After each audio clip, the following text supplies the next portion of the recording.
Well, it is my pleasure to introduce the chairperson and co-chair of today's session, Professor Poornanand P. Savoykar is the chair of this session. He completed his BE and ME from Goa Engineering College and PhD from IIT Bombay. Presently, he is a professor in the Department of Civil Engineering, Goa Engineering College, India. His research interests are geotechnical earthquake engineering, alternate materials, and steel structures. He has published several papers in journals and conferences. Welcome you, sir. Thank you. Co-chair of the session, Dr. Vikas Kumar.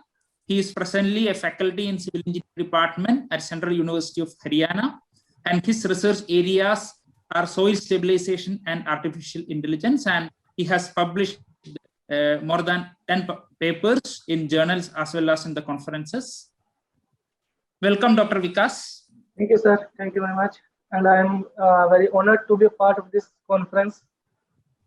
Thank you. Now I hand over the session to the chairperson and co-chair for taking over. So now we'll move on to the third lecture. That's the last lecture in this session. It's on dynamic response of monopile supported offshore wind turbine in a liquefied soil by Professor Sumanta Haldar. Professor Sumanta Haldar is a associate professor in School of Infrastructure at IIT Bhubaneswar. He was also visiting faculty in Department of Civil Engineering at School of Engineering, York University, Canada from May to July 2014. He was also recipient of Professor Leonor's Best Geotechnical PhD Thesis Award in the year 2008-2009 from IGS.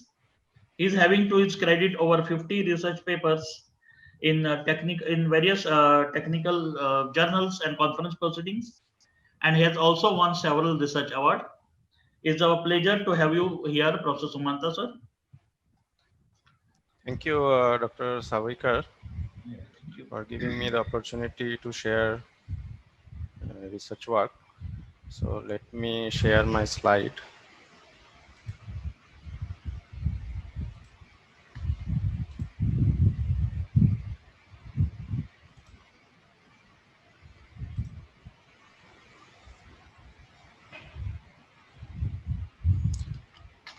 Okay, so today I'll speak about the dynamic response of offshore wind turbine in liquefied soil. At the very first lecture, already Professor Bhattacharya has spoken a lot about offshore wind turbine and its need. As you know, nowadays we need a global energy crisis. We need more energy, more sustainable energy due to the energy demand. And we are more looking into the renewable energy. So in that perspective, offshore wind turbine is a very good solution and challenging task also to design such kind of structure, especially in seismically active areas. Due to the growing energy demand, offshore wind turbines are also installed in seismically active areas. So this is the current scenario in Indian perspective. As you can see, the India is moving towards more renewable energy as the mission of the Ministry of New and Renewable Energy. So India is planning to expand its wind energy capacity from 5%, from 9% to 20%. And as a result of which, the two feasibility studies have been carried out at the potential locations. One is at the offshore coast of the Gujarat, and another one is in Tamil Nadu. As you can see, these are the feasibility study report, which is already available on the website. So this is the offshore coast of Gujarat, where this offshore wind turbine potential has been identified, and this is another location near off coast of Tamil Nadu. These two locations are initially identified by our government, and India is planning to harness the wind energy in the next couple of years, as the India has a wide coastal areas and it has a very good wind energy potential, especially in offshore wind. So the first wind turbine in India is coming near the Gujarat coastline. So coming to the wind energy potential, so considering the wind energy potential, and which is very much relevant in India, so we can first go into the details of the wind turbine. Already Professor Bhattacharya has explained many of the wind turbine characteristics and its design issues. So I will mostly talk about the wind turbine where it is installed in seismically active area and the soil is potentially liquefiable. So what are the challenges you may encounter during the design of such foundations, such kind of structures? So this is how wind turbine work. It's a very simple methodology. So basically the wind energy as a kinetic energy will be converted to the electrical energy due to the rotation of the propeller. It's mostly three-bladed wind turbine, horizontal wind turbine. And these are components of the offshore wind turbine. Already you have seen in the last presentation. So the mostly the most of the foundation structures are on monopile foundations, as it is very easy to install and it need less equipment, so you can easily drive the monopile. So apart from the monopile, various other type of foundations are also possible. It depends on various other factors like the water depth and many other factors like the size of the offshore wind turbine and all. So these are the components of the wind turbine. At the top you can see this is a hub and the blade, and this is a platform, and these are the substructure is mostly the foundation, and so basically the monopile foundation. The future trend, as already explained in the previous presentation, so we are moving towards a very large capacity wind turbines. So we have started with a very small range of wind turbine, but now we are looking into the large wind turbine. So as you know that if the wind turbine capacity increases, so it will also substantially increase the size, the rotor diameter, the height of the wind turbine, it will enormously increase. So if you look at this particular comparison, so the Boeing 747, the size, the length of the Boeing 747 aircraft is around 76 meter. As compared to that, so you can see the diameter, it is continuously increasing. So like it is, although of course it is a, it's a old one, but old figure. So in 2016, you have projected around 8 megawatt wind turbine, where the diameter of the rotor is about 164 meter. But nowadays, higher capacity like 15 megawatt wind turbine is also coming into picture. So you can imagine how much, how big the size will be. So the bigger, cheaper, and the greener, so it can produce more and more wind energy. So as the wind energy and wind turbine size increases, so design challenge will also increase. So I'll talk about a couple of the important design challenges in seismically active areas, and then we'll discuss a couple of things about the requirement of the foundation related to the seismic liquefaction and other issues. So coming to the Gujarat offshore wind turbine, like Gujarat coastline. So there's a typical borehole profile that we have I have seen in some couple of literature. So where the top around 20 meter soil is liquefiable. So it is not only in India, in various other countries where the potential soil is potentially liquefiable. So there is an additional challenge for the design of foundation in that potential liquefiable soil. And of course, various other loads like the combination, as already you have seen, there's a combination of wind load and wave load as well as the seismic load. So in addition to that, if the liquefaction happens, that may give an additional challenge to the designer.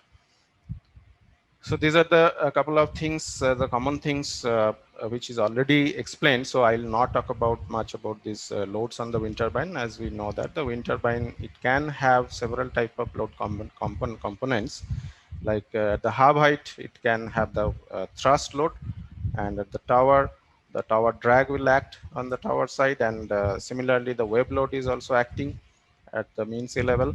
The current load may also act, and so these are the general operational loads that may act on the wind turbine. So there is, in addition to that, the 1P load, it depends on the rotational speed of the wind turbine.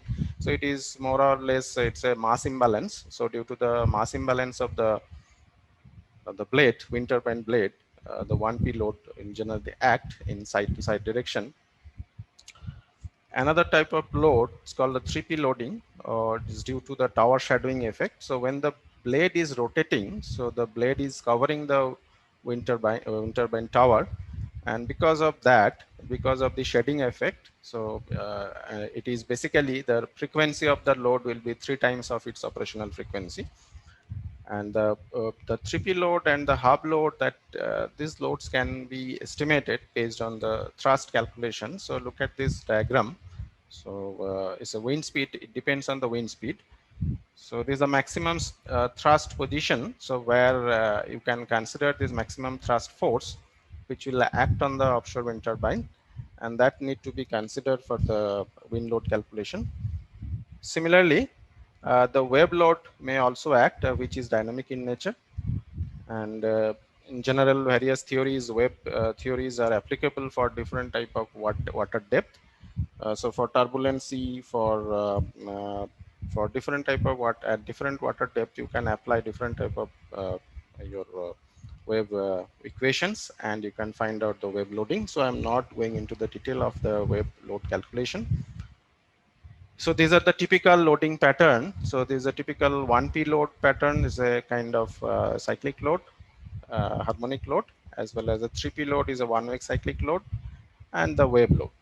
So these are the estimated loads and the typical nature of the load which will act during its operational condition.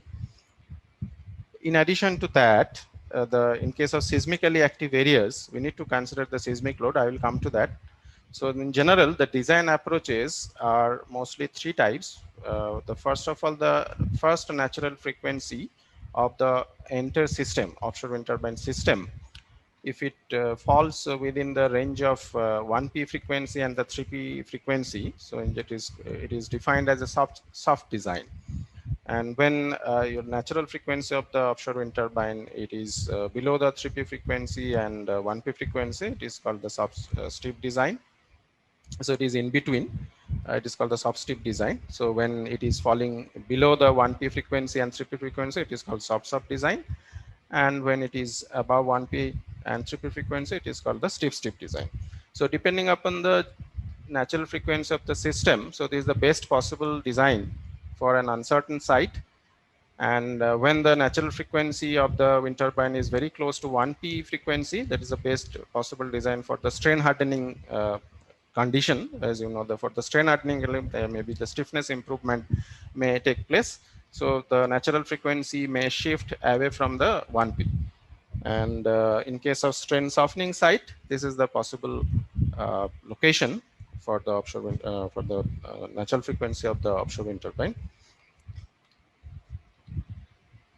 So the response spectra, if you consider the normalized spectrum for different type of loads, like the blue line, it indicates the wave spectrum, and the green line indicates the wind spectrum, and the red line, it's basically the response spectrum of a seismic motion. Although it is, see, the natural frequency of the wind turbine, it is falling at the decaying range of the response spectra, but still this is important for high magnitude earthquakes, where the peak acceleration when the shaking is quite extensive. So for a large earthquake, it is quite a major challenge. And not only that, so if you consider the higher modal frequencies, that may also create additional issue in the design of the offshore wind turbine. So the design challenges, mostly it lies with the due to the size increase. As the size increases, so basically it can reduce the fundamental frequency or the natural frequency of the system, and that may lead to the early damage of the system. So the next interesting issue is the soil structure interaction.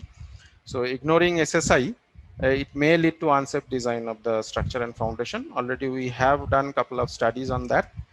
And the third and the most important part is the long-term behavior. So as the offshore wind turbine is exposed to millions of cycles of load, and it's very challenging task to what will happen to the soil stiffness if it is exposed to such a high amount of cyclic loading. So that is also challenging task.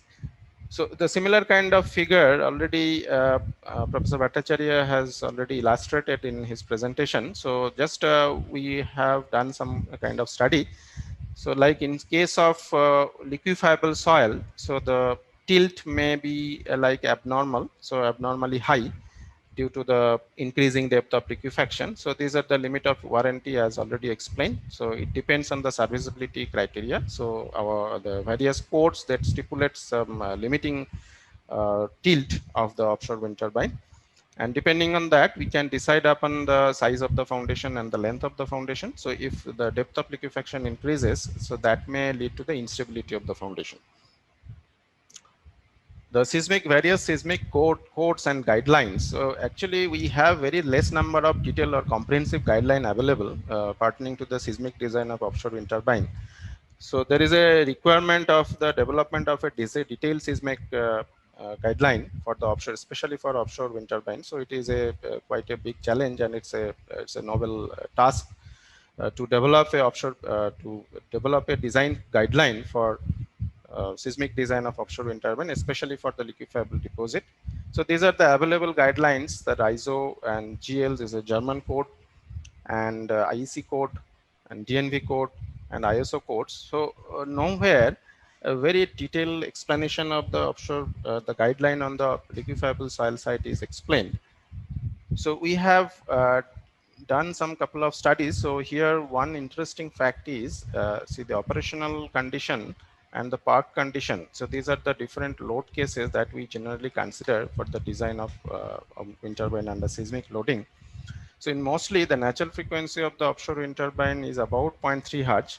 So it is generally less vulnerable due to the low to moderate earthquake shaking. But in case of other type of motion, like if we include the vertical component of the motion, which is having the predominant frequency is very close to the natural frequency in the vertical direction. So there is a possibility of like damage in the offshore wind turbine due to the vertical component. So vertical seismic motion could be vulnerable.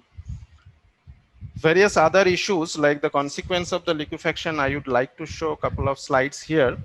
So like the impact of the stiffness degradation. So in general, if we consider the liquefiable deposit, so that may reduce the foundation, like the support of the monopile foundation.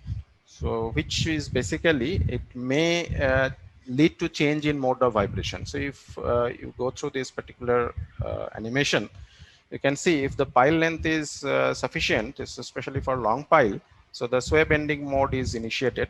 But in case of short pile, the rocking mode of vibration could be dominating. And especially for liquefaction, so where the foundation support will be lost due to the liquefaction of the soil, so there is a possibility of the activating other modes of vibration. Excuse me, sir. So, just 2 minutes more, sir. I'll come to that. Yeah. The conclusion. Yeah. Okay. So we have done some couple of studies on liquefiable deposit. So what would be the impact on the design response?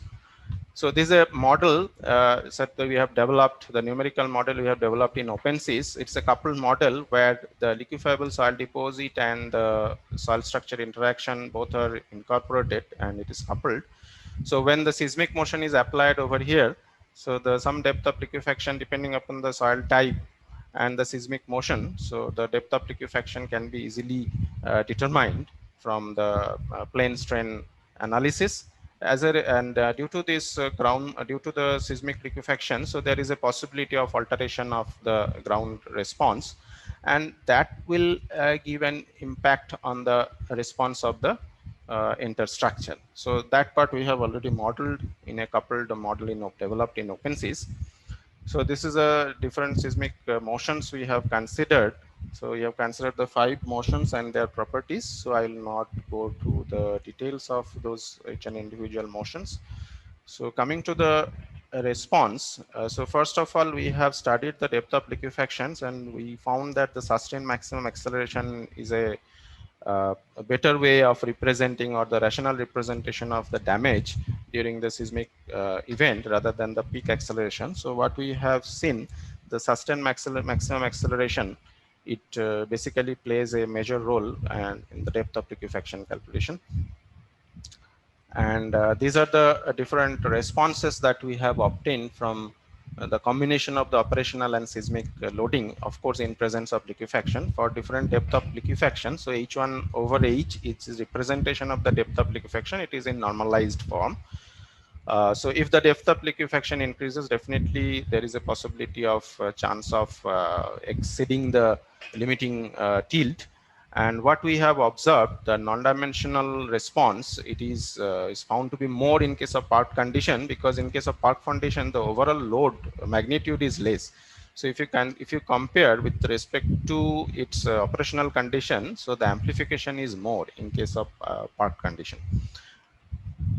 Another interesting observation that we have got, if you compare two different earthquake motion, Niigata motion and the Kobe motion. So what we have seen, the Kobe in Niigata motion, it is giving a higher response, and it is mainly due to the amplification at the Nacelle level. So here you can see, so a kind of amplification here. So it's a bell-shaped decay pattern is identified at the Nacelle level. And it is basically due to the resonance. As the Niigata earthquake motion, its frequency content is close to the natural frequency of the offshore wind turbine. So we have got the similar kind of response, a resonating response. And which is also, it is very much clear from the Fourier spectrum. So you can see the black spectrum, black color spectrum is due to the Niigata, which is significantly high. And these are a couple of slides left. So vibration modes, if here we are just trying to show the impact of the vertical motion. So what we have done, we have tried to find out the mass participation factor, and for no liquefaction condition and the 10-meter depth of liquefaction condition for different capacity, different wind turbines like 5 megawatt to 15 megawatt wind turbine. So what we have got, so we have seen that around 10 modes are required to achieve 100% mass participation, and the vertical modes is observed more in case of liquefied soil, and which gives an important conclusion that the impact of the vertical motion is need to be included, especially for offshore, and higher modes need to be considered. So these are the concluding remarks that I would like to highlight here.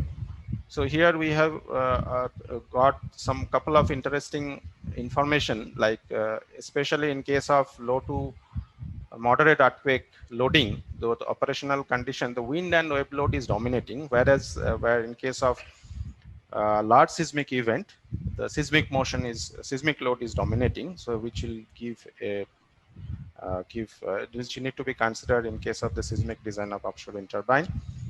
And also we have seen the embedded length has a greater impact as compared to the diameter and the thickness of the monopile. So, so basically it's a task for the designers. You need to consider an optimal foundation size in order to overcome the liquefaction effect on the offshore wind turbine.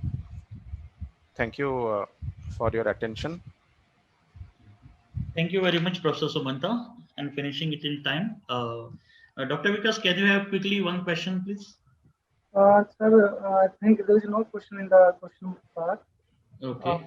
Sir, the same question is there, sir. I think you and Professor Subhamani Bhattacharya explained the things very well. Starting from the OWT technology, and then what are the components of the OWT, and then how we can say design this technology, or we can use the wind technology for wind power for the Indian green energy point of view.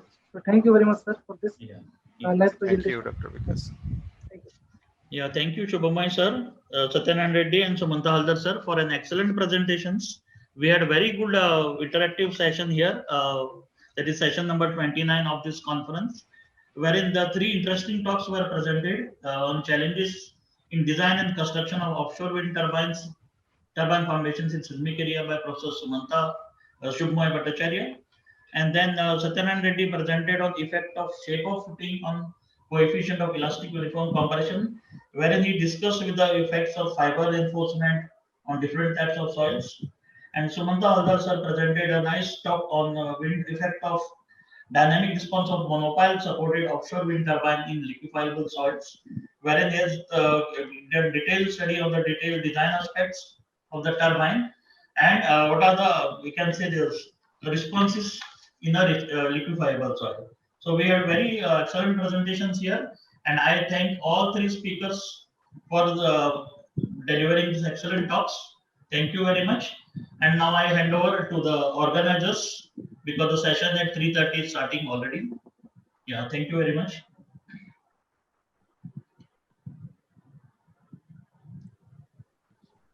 Thank you, Professor. Good evening to one and all. On behalf of organizing committee, I thank our esteemed speakers, Professor Subhamoy Bhattacharya, Professor CNV Satyanarayan Reddy, and Professor Sumanta Haldar.